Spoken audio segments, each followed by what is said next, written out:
J'ai vu ma meilleure amie détruire toute la vie de sa colocataire menteuse avec seulement 3 captures d'écran, après avoir découvert qu'elle travaillait en secret alors qu'elle laissait mon ami payer seul tout le loyer pendant 3 mois.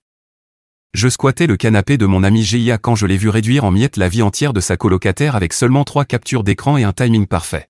GIA faisait partie de ces personnes incapables de dire non, même quand ça la détruisait. Elle enchaînait les doubles gardes à l'hôpital en tant qu'infirmière, tandis que Bélé était censée travailler dans le marketing depuis la maison.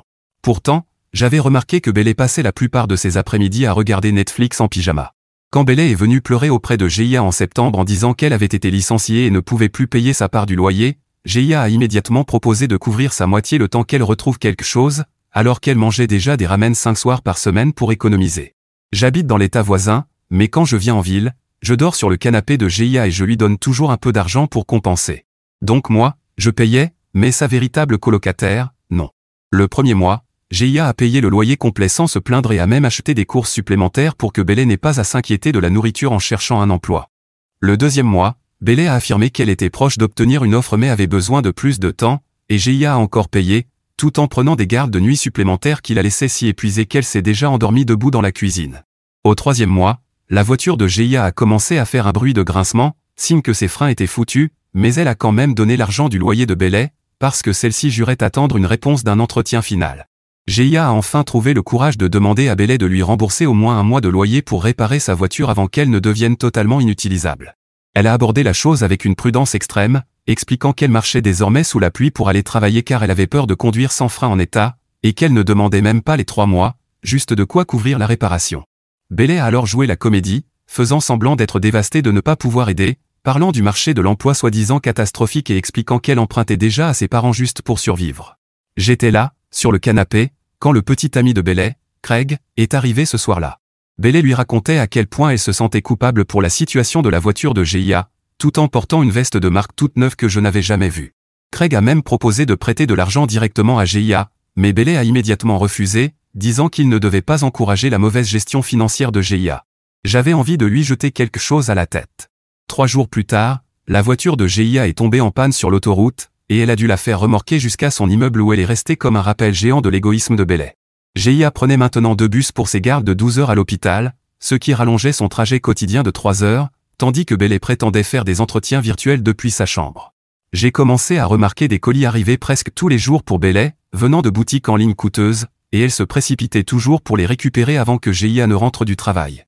Un jour, j'étais en train de travailler sur mon ordinateur dans le salon, et Bélé a laissé sa porte ouverte pendant ce qu'elle prétendait être un cours de yoga mais qui était en réalité une réunion de travail.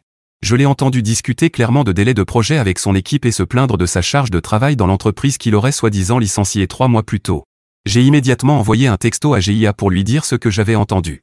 GIA est rentré ce soir-là avec une expression que je n'avais jamais vue auparavant, tout son épuisement s'était transformé en pure détermination. Elle n'a pas confronté Bélé directement, mais lui a demandé de lui prêter son ordinateur pour imprimer des formulaires médicaux puisque l'imprimante de GIA était cassée. Bélé le lui a tendu sans réfléchir, trop occupé à envoyer des textos. GIA a découvert que l'adresse mail professionnelle de Bélé était encore connectée, avec des centaines de messages concernant des projets en cours remontant à ses 3 mois de prétendu chômage. Mais ce n'était même pas le pire, car GIA a aussi trouvé l'application bancaire ouverte, montrant des virements réguliers de son employeur et des transactions Venmo envoyées presque tous les jours à un certain Marc. GIA a fait des captures d'écran de tout, y compris une transaction à noter Miss You Baby avec des émojis cœur envoyés à Marc il y a seulement 2 jours, puis s'est tout transféré avant de rendre calmement l'ordinateur.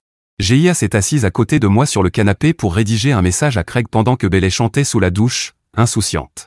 Elle a joint les captures d'écran des mails de travail, les virements montrant que Bélé avait été payé tout ce temps, et enfin l'option nucléaire, les transactions Venmo à Marc, qui s'est avéré être l'ex que Bélé était censé avoir coupé de sa vie après que Craig les ait surpris à s'envoyer des textos l'année dernière.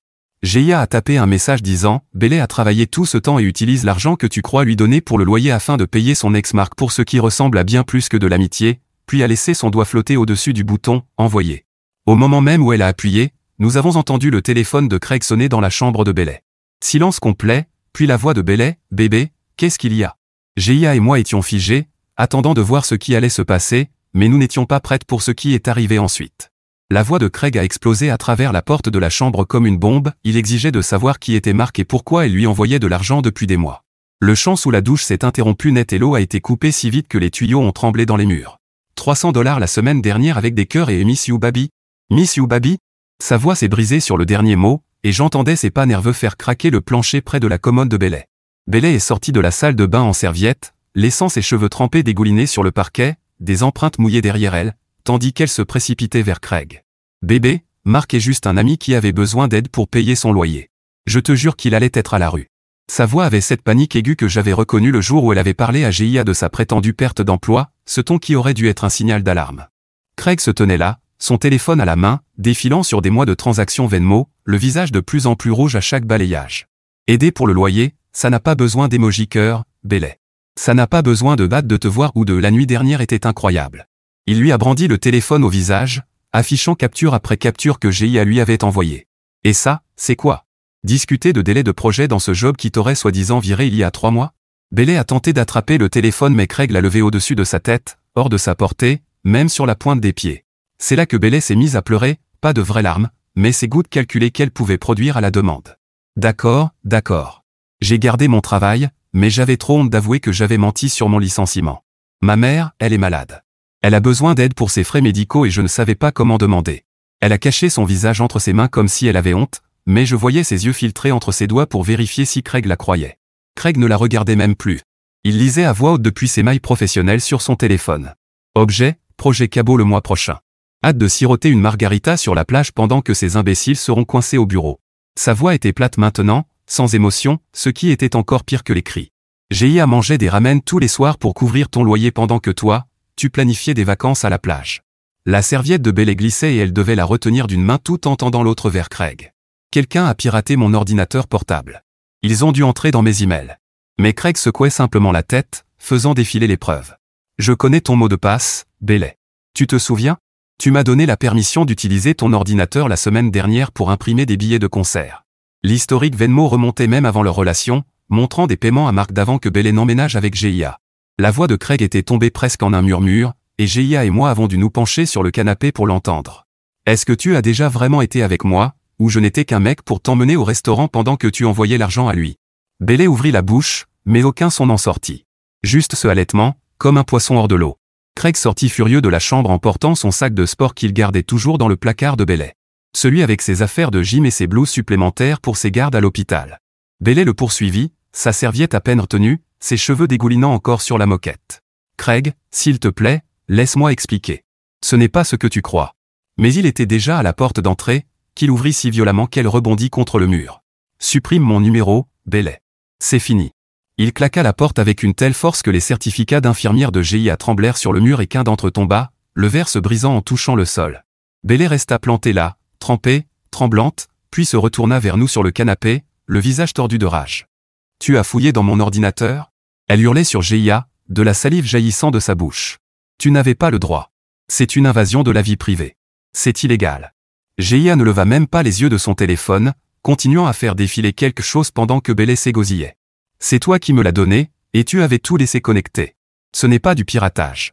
C'est juste de la stupidité. » Bailey fit un pas vers nous, mais son pied glissa sur l'eau qu'elle avait répandue partout, et elle dut se rattraper au mur. GIA leva enfin les yeux, le visage complètement calme. « Tu as 30 jours pour rembourser 3 mois de loyer plus les charges. Ça fait 4200 $.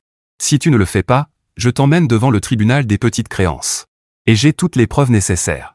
Tu n'as pas les moyens de te payer un avocat, ricana Bailey, mais ça sonnait plus comme un sanglot. » GIA retourna son téléphone, affichant le site du tribunal des petites créances. Les avocats ne sont même pas autorisés devant ce tribunal, Bailey. Je me demandais bien quel était le vrai plan de Bailey dans tout ça, travailler en cachette pendant que sa colocataire galérait avec des freins cassés et 3 heures de trajet en bus. Le fait qu'elle voyait déjà Mark avant même que Craig n'entre dans sa vie me faisait me demander jusqu'où elle avait planifié. C'est juste toi, moi et un juge qui regarde ses captures d'écran. Bailey agitait son téléphone comme si elle allait le lancer. J'appellerai la police. Vol d'identité. Piratage. Tu finiras en prison. Mais sa main tremblait tellement qu'elle faillit le laisser tomber. GIA sortit son propre téléphone, faisant défiler d'autres captures qu'elle n'avait même pas encore envoyées à Craig. Voilà ton Instagram de la semaine dernière, avec un nouveau sac Michael Kors, alors que tu me disais ne pas pouvoir payer les courses. Voilà ton LinkedIn, qui t'affiche comme toujours employé. Voilà tes reçus Uber, pour les nuits où tu m'as demandé de l'argent pour le bus. Chaque image faisait reculer Bailey d'un pas, jusqu'à ce qu'elle soit plaquée contre le mur, sa serviette prête à tomber. Mentir sur ton emploi pour éviter de payer le loyer? Ça s'appelle de la fraude, Bailey. Tu crois que la police arrêtera qui, exactement? Le téléphone de Bélé s'est mis à vibrer sans arrêt avec des notifications. Elle a baissé les yeux et son visage est devenu livide. Craig avait déjà tout raconté à leurs amis communs et ses réseaux sociaux explosaient. Une arnaqueuse. Je n'arrive pas à croire que tu aies fait ça à Craig. GIA devrait te poursuivre pour tout récupérer. Elle essayait de taper des réponses mais ses mains tremblaient trop pour appuyer sur les bonnes touches, et du mascara dégoulinait sur son visage entraîné noir, alors même qu'elle n'en portait pas sous la douche. Puis Marc lui a envoyé un texto, que j'ai pu lire depuis ma place parce qu'elle avait la police d'écriture énorme. Pourquoi Craig m'envoie des captures et me traite de briseur de couple? Ma copine a tout vu et elle fait ses valises. Qu'est-ce que tu as fait? Bélé a essayé de l'appeler, mais ça tombait directement sur la messagerie vocale. Elle a réessayé. Messagerie. Sa respiration s'accélérait, jusqu'à presque l'hyperventilation. Sans un mot de plus, Bélé a couru dans sa chambre et on a entendu des tiroirs claquer, des cintres tomber, des affaires jetées dans des sacs. Je dois partir d'ici avant que ça empire. Elle marmonnait assez fort pour qu'on l'entende. Marc me laissera rester. Il doit le faire. Il m'aime. GIA et moi sommes restés sur le canapé, et pour la première fois depuis des mois, j'ai vu GIA sourire. Pas un grand sourire, juste ce petit coin de bouche relevé. Bélé est ressorti avec seulement un sac de sport et ses clés de voiture, ses cheveux encore mouillés partant dans tous les sens. Je reviendrai chercher mes affaires quand vous aurez retrouvé la raison et compris à quel point vous êtes folle. Elle a essayé de claquer la porte derrière elle, mais elle était déjà abîmée par Craig et a juste rebondi en arrière. On a entendu sa voiture démarrer et quitter le parking en trombe, et l'appartement a soudain semblé respirer, comme si toutes les fenêtres avaient été ouvertes après des mois d'étouffement. En moins d'une heure, le téléphone de GIA a explosé de notifications. Craig avait posté les captures sur Facebook, Instagram, partout. Quand tu découvres que ta copine te manipule depuis des mois pendant que sa colocataire paie son loyer et qu'elle envoie l'argent à son ex.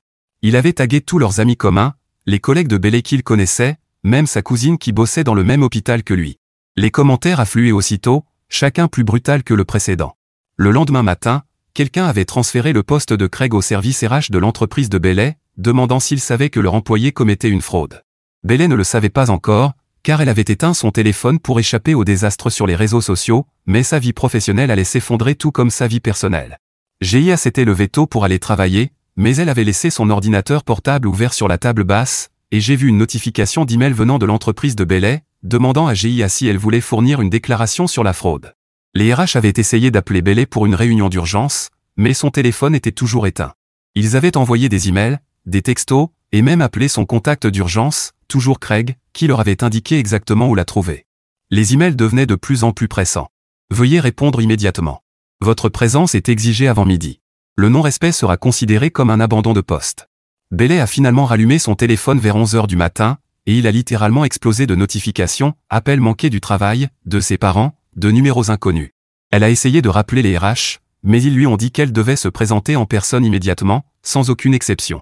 Je pouvais entendre la panique dans sa voix au téléphone quand elle a appelé Marc en le suppliant de la laisser rester chez lui quelques heures après sa réunion.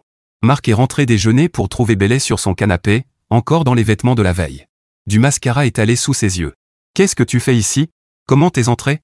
Sa voix était glaciale. Rien à voir avec les messages flirteux sur Venmo. Bélé a essayé d'expliquer à propos de Craig et des captures d'écran, mais Marc l'a coupé net. « C'est vrai? Tu mentais sur ton chômage pendant que je t'envoyais de l'argent en pensant que tu avais besoin d'aide ?» Le silence de Bélé lui a tout avoué. Le visage de Marc est passé de la confusion à la colère en quelques secondes. Ma copine a vu ses captures d'écran. Elle est chez sa sœur en ce moment en train de décider si elle me quitte à cause de toi, parce que j'ai été assez idiot pour croire que tu avais besoin d'aide.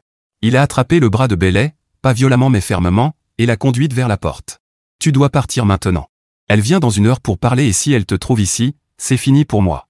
Bélé a essayé de supplier, disant qu'elle n'avait nulle part où aller, mais Marc l'a simplement poussée dehors et a verrouillé la porte derrière elle. Je le sais parce que Bélé a appelé le téléphone de GIA par accident en essayant d'appeler ses parents, et nous avons entendu toute la scène en haut-parleur avant qu'elle ne s'en rende compte et raccroche. Les parents de Bélé ont appelé l'appartement de GIA 20 minutes plus tard, et j'ai répondu parce que GIA était sous la douche. La voix de sa mère tremblait. Craig nous a contactés sur Facebook. Il nous a envoyé des preuves. C'est vrai? Bélé a menti en disant qu'elle avait perdu son travail? Je lui ai dit de demander directement à Bélé, et sa mère a commencé à pleurer. Elle ne répond pas à nos appels. On descend en voiture maintenant. On sera là ce soir.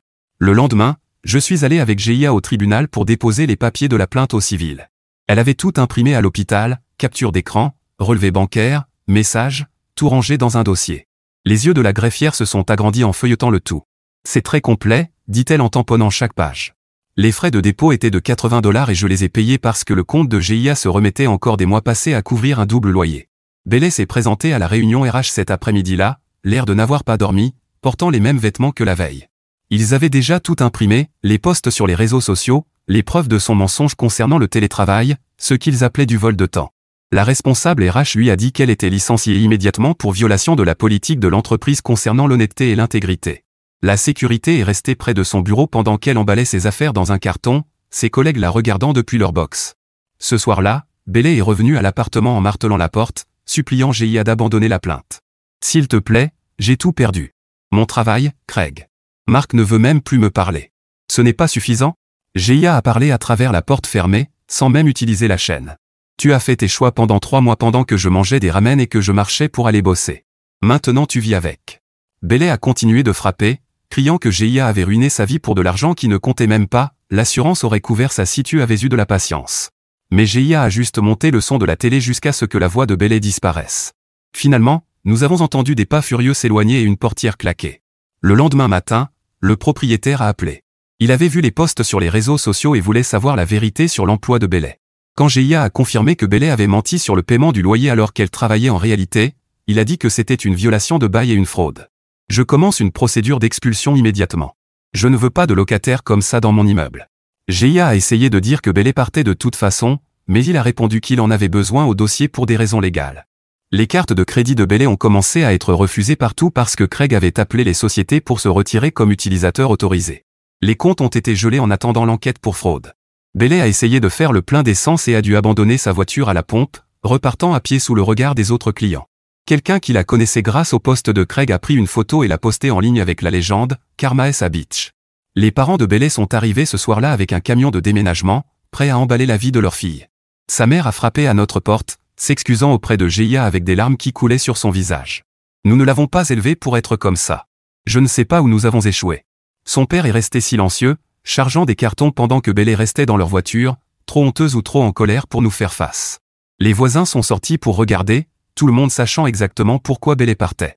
Quelqu'un avait imprimé le post de Craig sur Facebook et l'avait scotché aux boîtes aux lettres. Les parents de Bélé ont travaillé vite, jetant les affaires dans des cartons sans organiser, voulant juste partir. En 2 heures, tout ce que Bélé possédait était dans ce camion et il partait, Bélé à l'arrière comme une ado punie. Quelques jours plus tard, je préparais le petit déjeuner quand j'ai entendu un bruit sourd dans la cuisine. GIA s'était effondré, comme si quelqu'un avait coupé ses fils. Son corps a heurté le sol violemment et j'ai à peine réussi à retenir sa tête avant qu'elle ne frappe le carrelage. Elle était complètement inerte, sa peau grise, sa respiration faible. Mes mains tremblaient en appelant le 911, essayant de me rappeler ce qu'on nous avait appris sur la position de sécurité tout en la suppliant de se réveiller. Les ambulanciers sont arrivés en quelques minutes mais ça m'a semblé des heures. Ils ont vérifié ses constantes et ont dit que c'était une fatigue extrême et une déshydratation, que son corps avait simplement lâché après des mois de stress et de surmenage. En la chargeant sur le brancard, l'un d'eux a dit qu'il avait déjà vu ça chez des infirmières qui enchaînaient trop de gardes. Le corps ne peut supporter qu'un certain point avant de dire stop. La vie de Bélé s'était effondrée plus vite qu'un château de cartes dans un ouragan. Travail, petit ami, amant, parents, logement, tout envolé parce qu'elle pensait que 3 fausses captures d'écran pouvaient battre le vrai dossier de GIA. Je suis monté dans l'ambulance en tenant la main de GIA pendant qu'elle dérivait, murmurant qu'elle devait aller travailler. Le secouriste lui a dit que le travail pouvait attendre, qu'elle devait se reposer. À l'hôpital, une infirmière nommée Anita Graham a tout de suite reconnu GIA. « Oh ma chérie, qu'est-ce qui t'est arrivé ?» Elle a pris en charge GIA personnellement, s'assurant qu'elle ait une chambre privée même si les urgences étaient bondées. Anita a installé la perfusion elle-même, ajustant le goutte à goutte tout en parlant doucement à GIA du besoin de prendre soin d'elle. « J'ai entendu ce qui est arrivé avec ta colocataire, dit-elle à voix basse. Ce genre de trahison a un impact physique. Ton corps est en mode survie depuis des mois. » Elle est restée après son service pour s'assurer que GIA soit stable, apportant de la vraie nourriture de la cafétéria au lieu des repas standards. Ce soir-là, GIA a enfin parlé clairement, sa voix rauque. Détruire Bélé valait-il de finir ici? Suis-je aussi toxique qu'elle? Elle avait l'air si petite dans ce lit d'hôpital, comme si toute son énergie s'était évaporée avec la perfusion. Je lui ai dit qu'elle avait fait ce qu'il fallait pour survivre, mais nous savions tous les deux que ce n'était pas vraiment une réponse à sa question. Anita est revenue avec le dîner, assise au bord du lit de GIA comme si elles étaient de vieilles amies. J'ai eu une coloc en école d'infirmière qui m'a volé mon loyer pendant 3 mois. Je l'ai découvert quand nous avons été expulsés. Elle serra la main de GIA. Je ne me suis pas défendu comme toi. J'ai juste laissé faire. Et tu sais quoi? Je regrette encore de ne pas avoir tenu tête. Ce que tu as fait n'était pas toxique. C'était nécessaire. Le lendemain matin, GIA était plus alerte mais paraissait étrangement plus vide. Je croyais que la vengeance me donnerait un sentiment de puissance, dit-elle en grattant le bracelet d'hôpital à son poignet. Mais je me sens juste épuisée et méchante, comme si j'étais devenue quelqu'un que je ne reconnais pas. Anita, qui était venue tôt pour prendre de ses nouvelles, s'assit avec son café et l'écouta. C'est normal, dit Anita. Se défendre après avoir été un paillasson pendant si longtemps donne l'impression d'être dans son tort au début. Ton cerveau n'est pas habitué à ce que tu poses des limites, mais ça ne veut pas dire que tu as mal agi. Bailey a choisi de mentir. Toi, tu as juste choisi d'arrêter de l'encourager. Elle avait dit ça si simplement, mais je voyais bien que Gia avait du mal à y croire. L'après-midi, une convocation arriva à l'hôpital pour une audience au tribunal des petites créances dans 2 semaines. Anita l'a lu à voix haute, puisque les mains de Gia tremblaient encore de fatigue. Tu devrais aller jusqu'au bout, dit Anita. Pas pour te venger, mais pour tourner la page et pour l'argent. Tu vas avoir des factures médicales à payer après ce séjour. Gia fixa le plafond un long moment avant de se décider. J'irai. Pas parce que je veux lui faire encore du mal, mais parce que j'ai besoin de cet argent. Ma voiture est réparée, mais maintenant j'ai l'hôpital à payer. C'est elle qui a créé cette situation. Elle signa les papiers d'une main ferme. Son visage ne trahissait pas de colère, seulement une détermination fatiguée. 2 semaines plus tard, nous étions assises dans la salle du tribunal des petites créances, sur ces bancs en bois inconfortables. Le juge examina toutes les preuves que Gia avait fournies, les captures d'écran, les relevés bancaires, les messages. La chaise de Bailey, à la table de la défense, resta vide. Le juge leva les yeux, son expression se durcissant au fil de la lecture. Mademoiselle Thompson a été dûment assignée et a choisi de ne pas comparaître, dit-il en ajustant ses lunettes.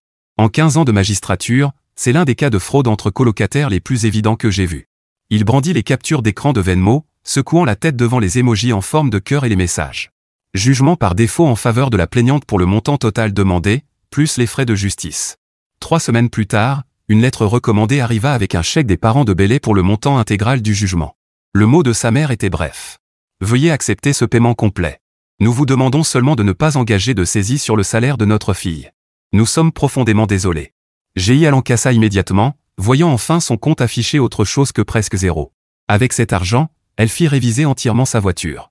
Pas seulement les freins, mais tout ce que le mécanicien lui avait signalé depuis des mois. Il lui dit qu'elle avait eu de la chance de ne pas avoir eu d'accident en conduisant une voiture dans cet état. Elle s'assit ensuite derrière le volant, testant les freins à chaque feu, apprenant à faire confiance à sa voiture comme elle réapprenait à se faire confiance. 3 semaines après le départ de Bailey, Isabelle Chenet emménagea comme nouvelle colocataire.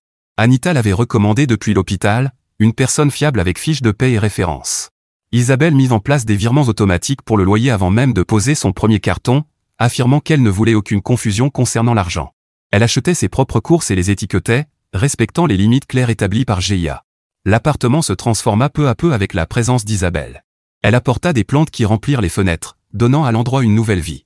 Elle et Gia développèrent une routine respectueuse, café du matin ensemble mais sans obligation de conversation, chacune respectant l'espace de l'autre. Un matin, quand Isabelle demanda à emprunter un peu de lait, Gia hésita une seconde avant de dire oui. Isabelle le remarqua et proposa aussitôt de rembourser via Venmo, mais Gia secoua la tête. Ce n'est que du lait, mais merci d'avoir demandé d'abord. 3 mois plus tard, Craig envoya un message à Gia depuis un numéro inconnu. Merci de m'avoir ouvert les yeux. Je suis en thérapie maintenant pour gérer mes problèmes de confiance, mais tu m'as sauvé d'un mariage désastreux. J'ai entendu dire qu'elle est partie au Colorado avec ses parents. Gia relut 2 fois, puis répondit simplement. De rien. Et elle supprima la conversation. Anita commença à inviter Gia à sortir avec d'autres infirmières après leur service. Gia venait, mais partait tôt au début, apprenant encore à être avec les autres sans trop se donner.